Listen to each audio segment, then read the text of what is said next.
गलतियां तो सभी करते हैं, लेकिन मज़ा कान पकड़ के माफ़ी मांगने में आता है। और इतिहास गवाह है, जब ड्रामास में किसी कैरेक्टर ने कान पकड़कर माफ़ी मांगी है तो टीआरपी ने लिटरली हिलकर रक्स शुरू कर दिया। चाहे क्यूट बच्चा आंसू टपकाकर सॉरी बोले या हीरो शर्माकर हीरोइन से बोले मुझे माफ़ कर देना। और जब पूरी फैमिली का कन्फेशन सीन आता है तो बस फिर तो वायरल ही हो जाता है। तो चलिए देखते हैं ऐसे ही top 10 ear holding apology scenes, जहाँ एक छोटी सी सॉरी ने पूरा सीन लेजेंडरी बना दिया। सोमू का दिल टूटा हुआ है। माँ ने मनाते हुए कहा, बता मेरी बच्ची क्या खाएगी, छोले, खीर या पूरी? बोली मुझे कुछ नहीं खाना, ना ही आपसे बात करनी है। माँ फिर भी हल्का मजाक करते हुए कहती है, जब मैं गरम गरम पूरियाँ खिलाऊंगी ना तो मेरी गरम दिमाग वाली सोमू का मूड ठीक हो जाएगा। वो आटा गूंद के पूरी और हलवा बनाकर सोमू के पास आकर कहती है, चल शाबाश खा ले। सोमू ने कहा, ले जाओ ये यहाँ से। तब इसने कान पकड़कर माफ़ी मांगी, जिस पर नन्ही बच्ची का दिल पिघल गया।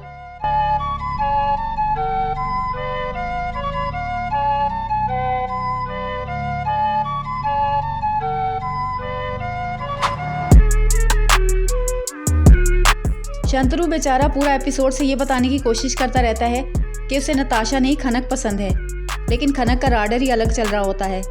हर बात में नताशा। ये परेशानी में कहता है, तुम्हें समझ में नहीं आता कि मेरे दिल में क्या चल रहा है? खनक सीधे मुंह पर कहती है, मैं आपकी दोस्त हूँ और आपको नताशा का साथ चाहिए। कहा, तुम मेरे लिए दोस्त से बढ़कर हो और मुझे तुम्हारा साथ चाहिए। जिसके बाद इसकी आंखों में आंसू देखकर शंतनु का हार्ट मेल्ट डाउन। तुरंत कान पकड़कर सॉरी कहा। ये बोली, मैं सॉरी, आप नहीं। ये लड़की कुछ अलग ही है।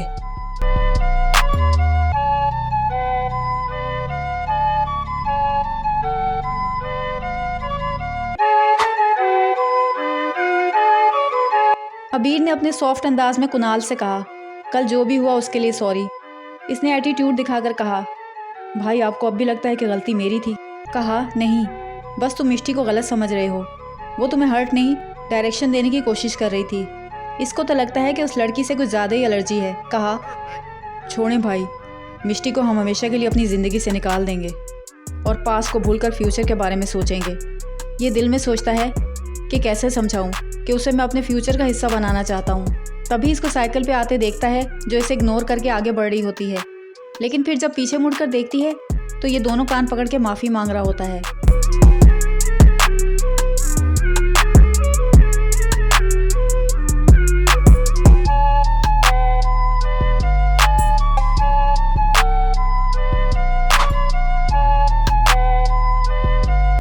मुस्कान काफ़ी देर से जिस रोहन का इंतज़ार कर रही थी, अचानक उसी से टकरा जाती है।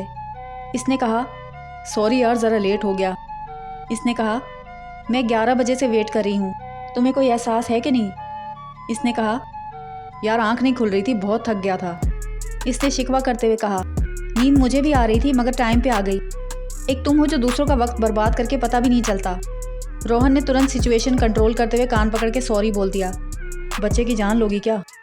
बोलो तो अभी उठक बैठक लगा लूं। बस कर दो बीबी, रोज रोज की ये नाटकबाजी।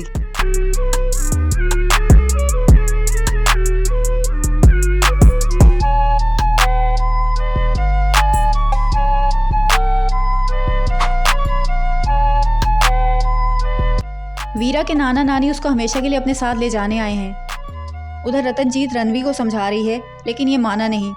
उसको लगता है कि वीरा वहाँ पे रोती रहेगी और उसके बिना सो नहीं पाएगी। माँ ने कहा, समय के साथ सब ठीक हो जाएगा। रणवी का चेहरा उदास। नाना नानी वीरा को टॉफीज देकर बहलाते हैं, मगर वीरा उनको चकमा देकर वापस आकर कान पकड़ के माफ़ी मांगती हुई वीर जी को पुकारती है। माँ की आंखों में आंसू आ जाते हैं।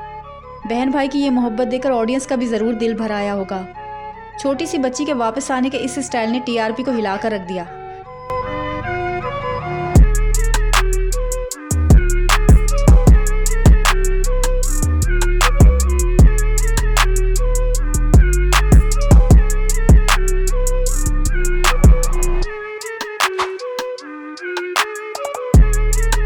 जीजी माँ बहुत नाराज़ हैं और तीनों बच्चे उनके सामने कान पकड़कर खड़े हैं। इसने कहा, जीजी हमें माफ़ कर दीजिए, हमसे गलती हो गई थी, आइंदा कभी ऐसी भूल नहीं होगी। इसने रिक्वेस्ट करते हुए कहा, जाने देना जीजी माँ, छोटे बच्चे हैं। जीजी माँ का दिल पिघल जाता है। कहा, जाओ तुम्हें माफ़ किया। अब कान छोड़ो। जैसे ही बच्चों ने कान छोड़े, बैकग्राउंड से इसकी आवाज़ आई, जीजी माँ। देखा तो ये कान पकड़े खड़ी है। बोली, जीजी माँ, आपने सबको माफ़ कर दिया, मैं भी आप ही की पोती हूँ, मुझे भी माफ़ कर दें। गुस्से से कहा, तुम ये अधिकार खो चुकी हो।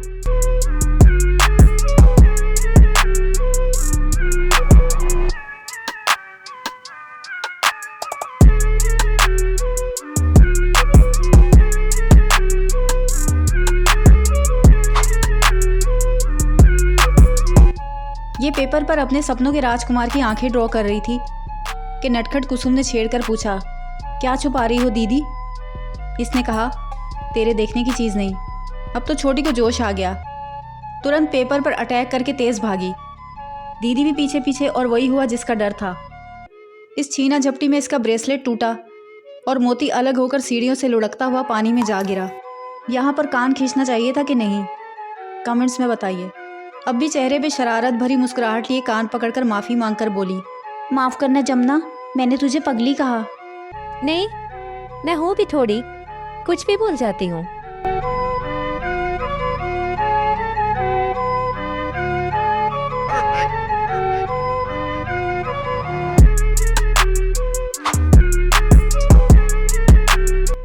तारिक अच्छा भला अपनी शर्ट प्रेस कर रहा था कि खुशबू चाय का कप लिए आन टपकी।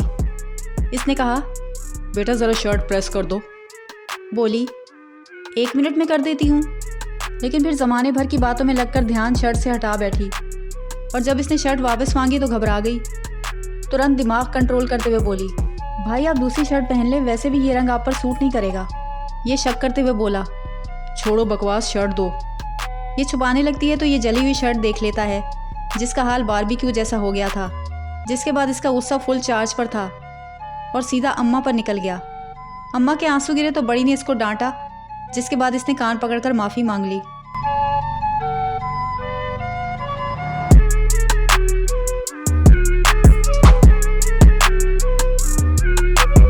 पार्टी चल रही होती है कि अचानक माया की मॉम की धमाकेदार एंट्री देखकर लिटरली सब फ्रीज हो जाते हैं।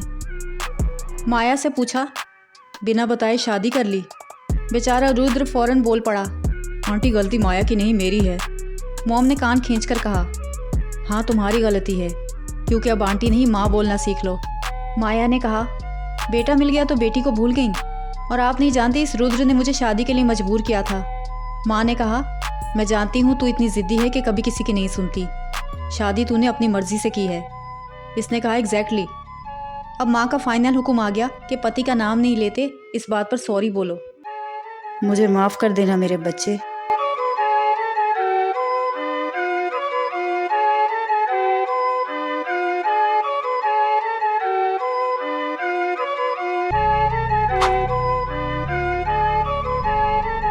ये पिया के पीछे पीछे सॉरी सॉरी करती हुई आती है, कहती है, प्लीज़ मुझे माफ़ कर दो, मुझे नहीं पता था कि अंकल इतने सीरियस हो जाएंगे। आइंदा ऐसा हुआ तो मेरी पिटाई कर देना, वो भी कान पकड़ के। इसने कहा, लुबना तुम जानती हो ना मेरे अब्बा कितने सेंसिटिव हैं, और जब आलियार जैसा ऊंची स्टेटस वाला लड़का किसी लड़की के घर आता है ना, और वो भी मामूली से मोहल्ले में, तो लड़की वालों के दिल में 100 वसवसे आते हैं। इसने कहा, क्या गरीब लोग ख्वाब भी नहीं देख सकते? कहा, ज़रूर देख सकते हैं, लेकिन अपनी लिमिट में रहकर। ख्वाबों की चादर आंगन से बड़ी नहीं होनी चाहिए, वरना अफोर्ड करना मुश्किल हो जाता है। इसने कहा, जा बीबी वड़ पड़ा।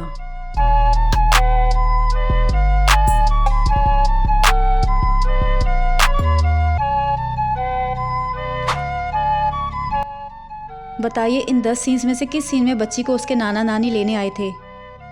और आज का स्पेशल शाउट आउट दिया जाता है नेहरा थॉमस को, जिन्होंने female to female ear pulling scenes की रिक्वेस्ट की थी। और एक स्पेशल शाउट आउट दिया जाता है वजीहा को, जिन्होंने पाकिस्तानी ड्रामास के ईयर पुलिंग सीन्स की रिक्वेस्ट की थी। और आखिर में एक स्पेशल थैंक्स दिया जाता है एलेक्स को, जिन्होंने एक बहुत ही ज़बरदस्त कमेंट किया था। आज के लिए बस इतना ही।